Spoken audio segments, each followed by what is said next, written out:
boy!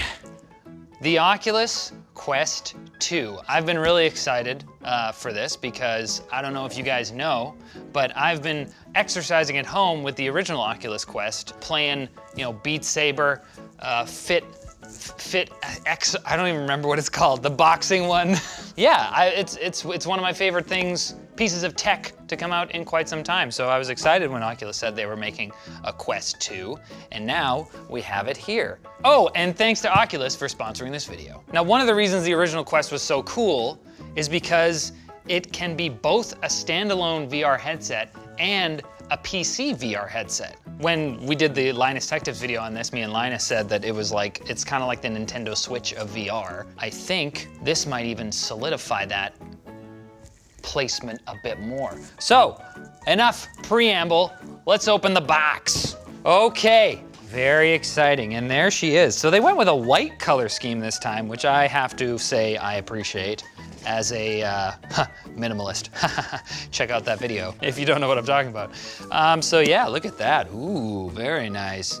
Oh, a little letter. When was the last time you played for real, man? What's going on? Ah. What's it? A shirt? Play for real. Hey, I'm filming over here, guys. Okay, I will. And what else we got? And a hoodie. Do I have to? Wow. Whoa, we got all the swag. A stainless steel bottle. Play for real. Okay, to be clear, that was really nice of Oculus to send us that stuff, but this is probably not what you're gonna get when you just buy the regular consumer version of the headset. Just so you know, just so you don't have some false expectations, you know? Okay, that's all that's in the box. I'm ready to play for real. Let's go. Okay. Ooh, boy. That is, I mean, it's a nice looking headset. So the previous Quest was black and also had like kind of this matte finish, but this is real nice. I like that they kind of switched it up. Okay, so they got this guide for the IPD adjustment, interpupillary distance, which is something, if you've never played VR, that's something you need to adjust to make things the clearest because we all have different spaces between where our eyes sit. On the old Quest, there was like a slider, a physical slider to change that number. And on this one, it looks like you physically move them with your hands. I believe there are 3 positions. Yeah, there's kind of like a far apart, a middle one, and then a close together.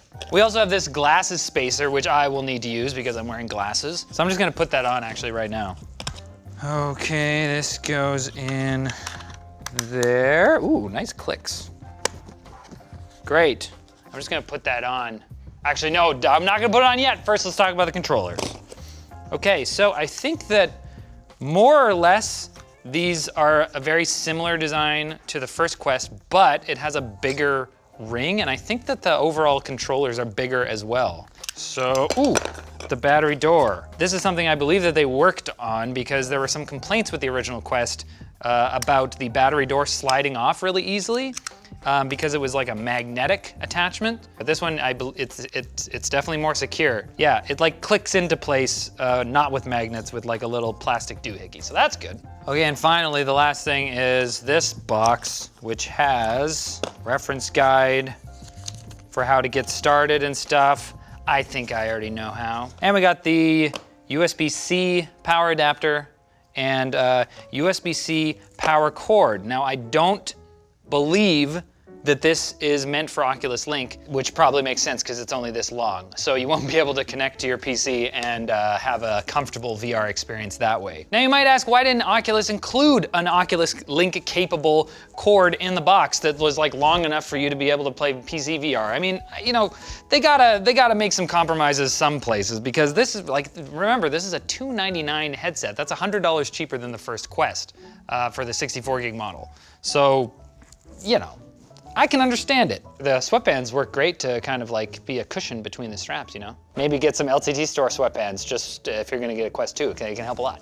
The physical design of the headset is very similar. It's got a power button on the right side, USB-C and headphone jack on the left side, and force sensors for tracking, and the pass-through plus feature, which lets you see through into the real world. Now this is one of the coolest, I can actually see you right now because of the pass-through feature. Look, I'm gonna come right up to Andy and go, I love you, man.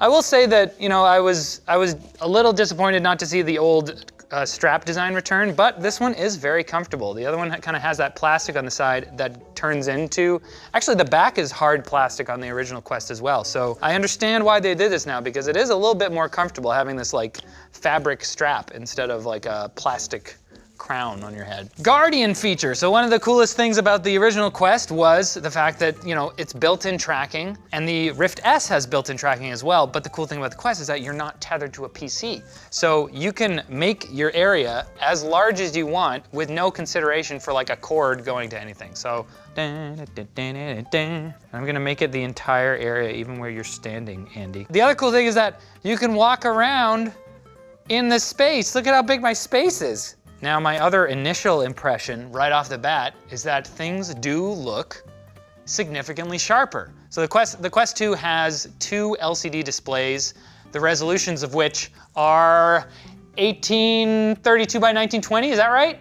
At launch, the refresh rate is 72 Hertz, which is the same as the original Quest, but they're gonna send out an update soon that will enable 90 Hertz. So one of the reasons that they were able to up the specs in that way to support more resolution and refresh rate is because they're using the Snapdragon XR2 chip, which is made specifically for virtual reality and augmented reality applications. I know you guys want me to try Beat Saber.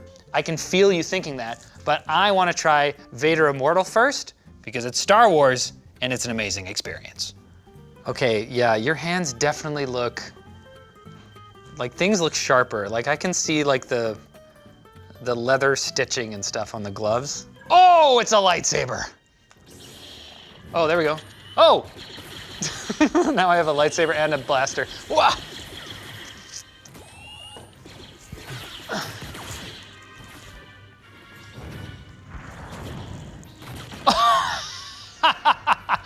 That is just as amazing as I thought, as I enjoyed it the first time. I gotta say, one thing I did, they say that the headset is 10% lighter. I'd say that's an accurate claim.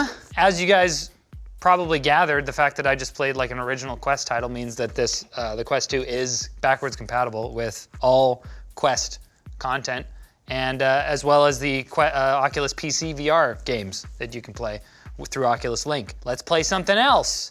Beat Saber. Oh my gosh. People are gonna get so mad at me. I'm doing so, what?